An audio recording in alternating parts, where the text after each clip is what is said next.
ladies and gentlemen, we are ready for our next session, a very interesting session, and we break the convention of a normal conference and we move to a fireside chat.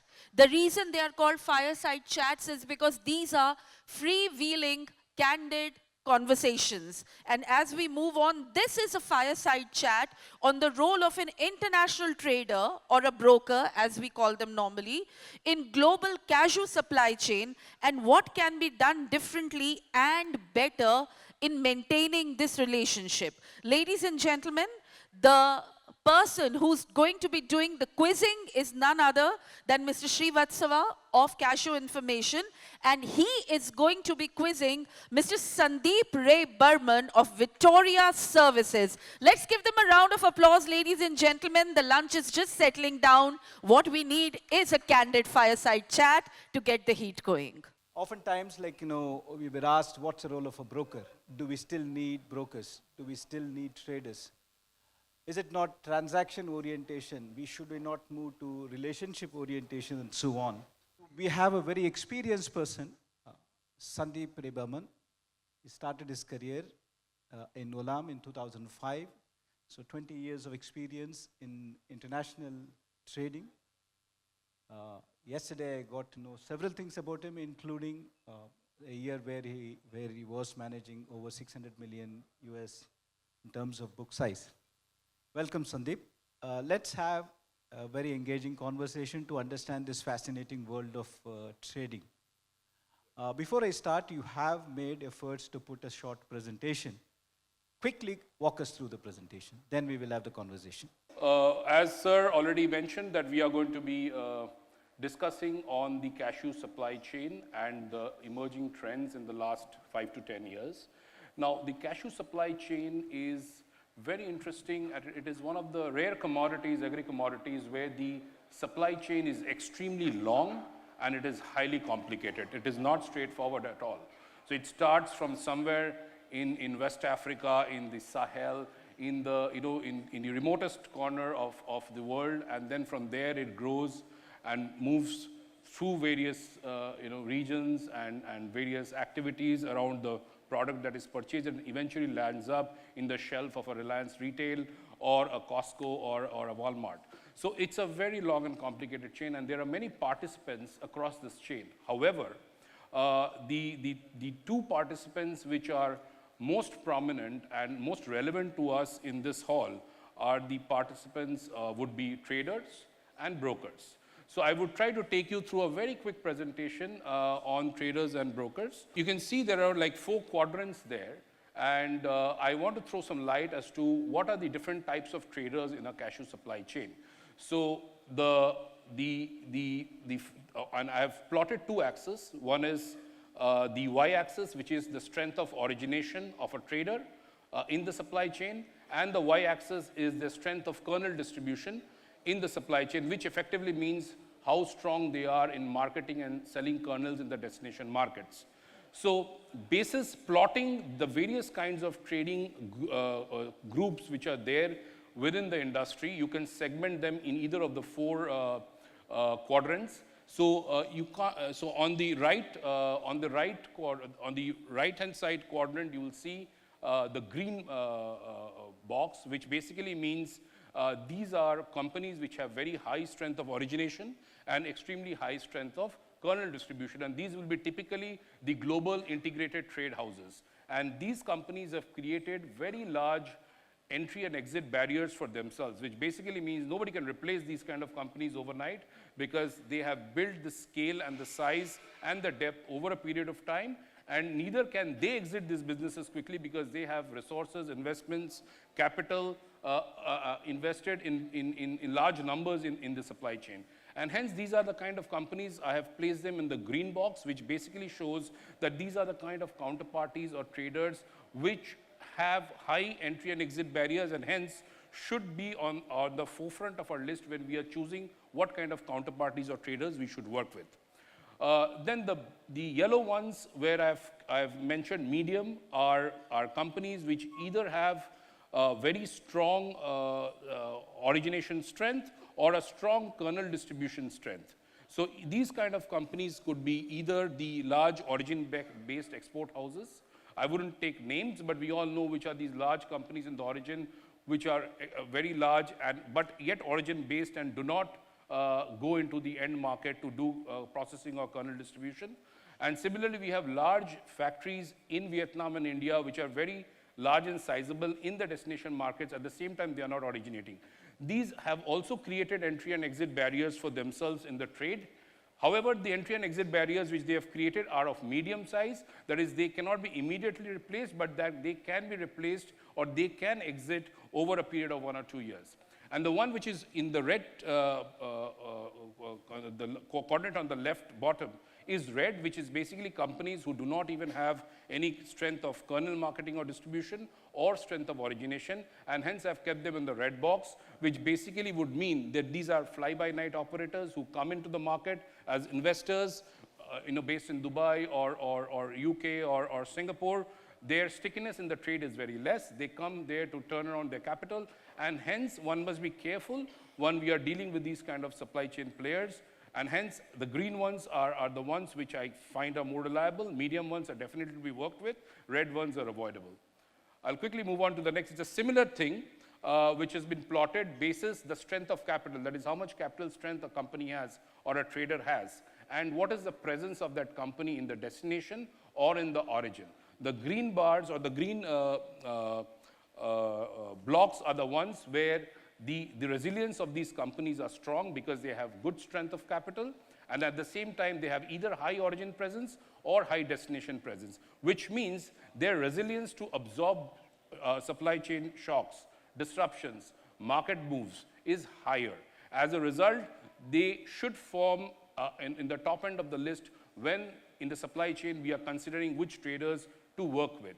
Now then the yellow boxes are the medium resilience, that is they do not have a very large strength of capital, but at the same time they are strong in the origins or in the destination, which means they have some legroom on the margin front, which is why they can absorb market shocks. And hence the green bar would be the most preferred one.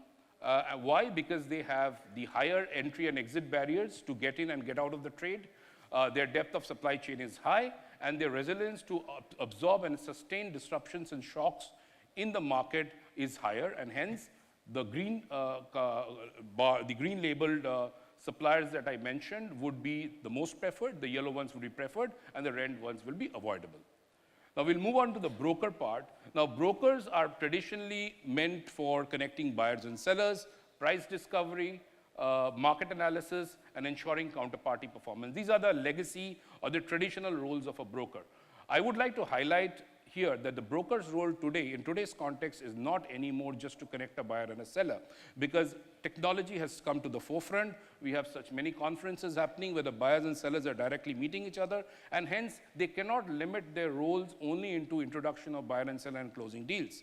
As a result, and what has happened lately in the last 5 years I've seen is that the barrier of entry for a broking business is hardly there. So anyone can just walk in and walk out of a broking business. And as a result, we feel that there should be some bar or some entry barriers which the industry must bring in when they are choosing a broker. That would definitely mean that we expect from the brokers that they take accountability of the deals that they closed, whether it is financial accountability and ensuring that performance is done. And if it is not executed or performed in the right manner of the contract, then the broker should have the willingness and the ability and the wherewithal to take a financial accountability and also do settlements. Can we take a pause? Sure. Yeah, I would like to take a pause here because so many points so far it has Correct. come, so it's better to have some conversation around that. One observation is there are too many brokers. Yeah. And partly you've answered that the entry barrier is less. On the other side, technology has made information exchange seamless. What are the new roles of the broker vis-a-vis what they used to perform 5 years, 10 years? I think, as you rightly said, we are not in a world where we can weaponize information. So information is available. But to put the information in the right perspective with the right analysis and presenting it to the industry participants, whether it is the buyer or the buyer or the seller, is one of the things that the broker must do and add value in that front. Broker must, as I was mentioning, that brokers must add value by ensuring that they underwrite contracts or the deals that they undertake. Now, brokers, I mean, don't mistake me by thinking that I'm saying broker is an insurance company. They are not. But when you ensure that you make it clear to the broker that this is our expectation if you want to deal with us, or you want to buy for us, or you want to sell for us, you have to ensure that the execution of that contract is done as per the agreed terms, and if not, and if there are damages or claims arising thereafter because of non-performance, you are the one who's liable to ensure that I get compensated. Now, the broker may or may not agree at that point, but once you raise that expectation, he goes into that business or into that deal with that understanding, and as a result, they can add value. Brokers can also do, to a large extent, understanding the customer requirements of exactly what kind of quality they want, whether it is kernel, whether it is RCN, and link up their buyers or sellers with that right kind of source. That is also something that the brokers can do. Do you actually believe brokers have more information than the parties they deal with in this age of information? As I was telling you, that the traditional brokers, they do have, because they have a large network, they have a good understanding because of their presence in that industry for a very long time and their network. They do have access to all kind of information, but not all of them analyze data and form views. They a lot of times do word of mouth, and rumor mongering. But yes, the traditional brokers do have good quality of information. Yes, in the earlier session, we had a conversation around defaults and redressal mechanism. What does it indicate in terms of our existing network of brokers and the services offered by them? Is still a gap? Because if the broking community is indeed very, very protective, very, very professional, we shouldn't be having all this kind of disputes, number of disputes being, every year it's increasing. See, a lot of disputes, we have to understand the genesis of the disputes. A lot of disputes happen because of uncontrollable factors, wherein disputes arise because of a sudden policy change by a government in the origin or in the destinations, which are out of the ambit of any broker, right? But is that the only reason? I don't think so. That is one of them. But the disputes which arise because of non-performance or underperformance in terms of quality, non-performance in terms of shipments, non-performance in terms of price movements, this is where, that is the primary basis of my discussion is the industry participants, the buyers and sellers need to form those entry barriers for brokers and make their expectations clear that these deals, whichever you undertake on our behalf, needs to have your guarantee of performance. As far as the external factors, uncontrollable factors do not affect that. Because otherwise brokers can just connect anything and do deals which may not lie. Thank you. I'll go back to this international traders. What is your reflection on, you've been in pulses, you've been in several other sectors which are more organized compared to cashews. Are there few large international traders manipulating the market or cartelizing? Because these are things which oftentimes, at least in the times when there is volatile prices, a processor at destination oftentimes feels. What is your observation? You have been in this market for such a long time. You have also been an international trader yourself. Are there enough competition amongst large international traders? Well, we don't get to see that we were not seeing that so much in cashews in the recent past. However, I mean, just because you drew reference of pulses, this is very common because there are very large global corporates, global trade houses, which are there in the industry, and the business happens largely in bulk vessels. So there is a lot of cartelization which was happening and which still happens. And also at one point in time, pulses was listed on the Indian exchanges. So there was a lot of manipulation happening. Those scopes are less in cashew, in the business that we are in. But what I'm lately seeing in the last 3-4 years is that there is some kind of, not cartelization would not be the right word, but there is some kind of unspoken understanding which large multinational retailers globally have between themselves to set the kernel price. See, pre-COVID, the situation was that origin movements and origin factors were directly having impact on the RCN price in the destination. That has become very, very limited now.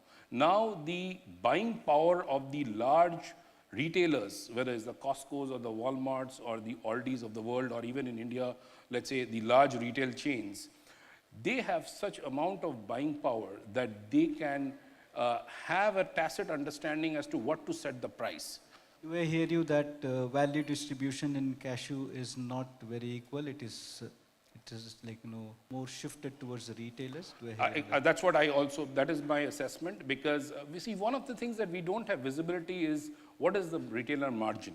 What margin is the retailer making? And that is something which is very opaque and do not have a clear vision. None of us have, other than the retailers. Even the retail company, even only a certain segment of the company knows what kind of margins they are making. So yes, I think you're right that the value is more now shifted to the retailer, and that is why you will see that the margins in cashew business are under pressure. This was not how it was pre-COVID.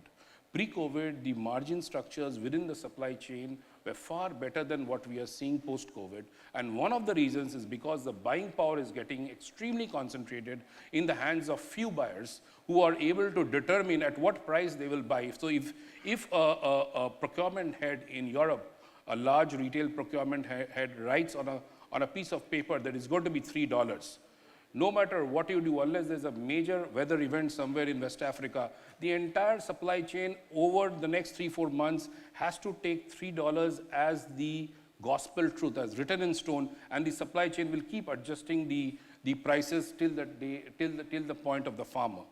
So to benefit the retailer, to benefit the end consumer, in a way the farmer will end up suffering. Do you see the same thing in Asian context also, like such power among the Not retailers? yet in India, but it is developing. India is still a largely fragmented and unorganized market in terms of edible nuts consumption. But there are modern trade players who are scaling up. And also in India, as you've seen in the last 3-4 years, a lot of brands have come in who have come and trying to build a volume around it. So gradually in the course of next 3-4 years, I think Indian market will also have some color of how the US and Europe market works. The buying power will be higher with them. If we are run out of time, I have one last question, Yeah.